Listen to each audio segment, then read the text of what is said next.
Hello guys, this is Bongo and welcome to another episode of hello internet. এই series আমরা ইন্টারনেটে যা কিছু ঘটছে তা নিয়ে কথা বলি। আর এই মুহূর্তে বাংলার ইন্টারনেটে সবচেয়ে বেশি যেটা চলছে সেটা হলো আমরা কি চা খাবো না চা, অর্থাৎ এই মিষ্টি চা কাকু। 22 মার্চ জনতা কারফিউর দিন একটা দিদি রাস্তায় বেরিয়ে এই কাকু সহ আরো কিছু লোকের ভিডিও করে, যেখানে তারা একটা চায়ের দোকানে দাঁড়িয়ে চা খাচ্ছিল এবং সেই দিদিটা প্রশ্ন করে তারা এই দিনে কেন রাস্তায় বেরিয়েছে।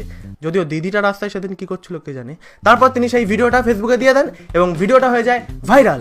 এরপর সেই চা কাকু হয়ে যায় ফেমাস। চা কাকুকে নিয়ে হয় গান।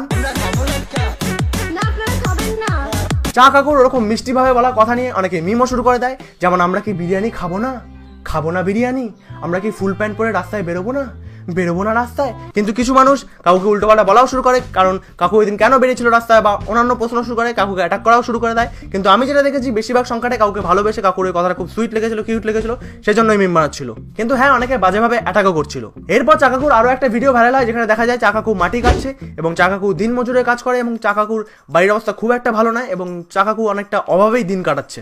কিন্তু ডিটেকটিভ বঙ্গাই তাহলে কি করবে? গল্প এখানে শেষ নয়। আমি সেই দিদিকে খুঁজে বের করেছি। এটাকে ডিটেকটিভ বলে না, এটাকে স্টকার বলে। কিরণ দত্ত, এটাকে স্টকার বলে। তুমি স্টক করেছো। ডিটেকটিভ বঙ্গায় তারপর দিদি সেই ফেসবুক প্রোফাইলটা খুঁজে বের করে এবং স্টক করে এবং দেখা যায় তিনি একটা কফি শপ ওন করেন। তিনি কোনো খবরের চ্যানেল বা খবরের কাগজ কোনো কিছুর সাথে যুক্ত নন। তাহলে ওই দিন উনি বাইরে কি করছিলেন সবাইকে বারণ করা সত্ত্বেও, সেটা একটা প্রশ্ন। কিন্তু এরপর যেটা আমি দেখি তার জন্য এই ভিডিওটা বানানো। 5 এপ্রিল সবাইকে বাড়িতে বসে মোমবাতি, টর্চ, মোবাইলের ফ্ল্যাশ জ্বালাতে বলা হয়েছিল, কিন্তু এই দিদি বাড়িতে বসে তারাবাজি জ্বালিয়েছে। এই দিদি প্রশ্ন করেছিল সেই কাকুদের 13,000 লোক মরেছে আর এটা চা খাওয়ার সময় আপনারা দাঁড়িয়ে চা খাচ্ছেন। এত হাজার লোক মরেছে, সেটাতে তারাবাজি জ্বালানোর কোনো কারণ নেই। কমেন্টে একজন দিদিকে জিজ্ঞাসা করে, fireworks for what reason please? It is definitely very sad to see fireworks where people are fighting for the lives. এখানে দিদি রিপ্লাই দেয়, জানি না কিন্তু ভালো লাগলো। 13,000 লোক মরছে, আপনারা এখানে দাঁড়িয়ে চা খাচ্ছেন, কিন্তু ভালো লাগলো। আর কিছুক্ষণের জন্য সবাই একটু অন্য দুনিয়ায় চলে গেছিলাম। পুটুলি খুব আনন্দ করলো, তার সঙ্গে আমরাও। এবার ব্যাপারটা হচ্ছে, কাকুরা সেদিন চা খেয়ে ভুল করেছিল, সেজন্য এই দিদি সেটা ভিডিও করে সবার সামনে তুলে ধরেছিল এবং এখানেও দিদি ভুল করছে। তো আমার মনে হয় 22 মার্চ দিদি এক্স্যাক্টলি যেই কাজটা করেছিল আজকে আমি সেই কাজটাই করছি। কিন্তু প্লিজ দিদিকে অ্যাটাক করো না গিয়ে, দিদি তুমি ড্যাশ ড্যাশ বা নোংরা ভাষায় কিছু জানিও না। দিদি সেদিন 22 মার্চ বুঝিয়েছিল লোকেরা চা খেতে বেরিয়ে ভুল করেছে এবং এই কাজটাও দিদি ভুল করছে আজকে।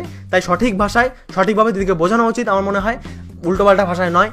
দিদি ভুল করছে সেটা দিদিকে জানানো উচিত। আমি একাধিক ইন্টারভিউতে দেখেছি কাকুটা বলেছে যে সেই দিন বেরিয়ে ভুল করেছে এবং বাকিদের বেরোতে বারণও করেছে, কিন্তু ইনি লিখেছেন যে তিনি ভালোই করেছেন, ভালোই লেগেছে তার।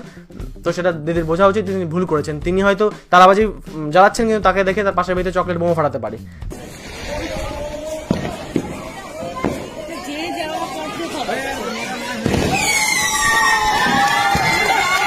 মন খারাপের এই সময় নিজে জ্বালালে তাও ঠিক ছিল হয়তো, কিন্তু ফেসবুকে পাবলিক পোস্ট করে এটাকে নর্মালাইজ করে দেওয়া বোধহয় ঠিক না। তো এই ভুলটা দিদি বোঝা উচিত। আর আমি চা কাকুর ডিটেলস নিচে দিয়ে দিয়েছি কমেন্টে। তোমরা যদি কেউ ডোনেট করতে চাও, আমরা মেম তো অনেকে শেয়ার করেছি, তোমরা যদি ডোনেটও করতে চাও তো প্লিজ ডোনেট করো, মানে হেল্প হবে অনেকটা। এটাই বলার। ভালো থেকো, টাটা, বাই বাই।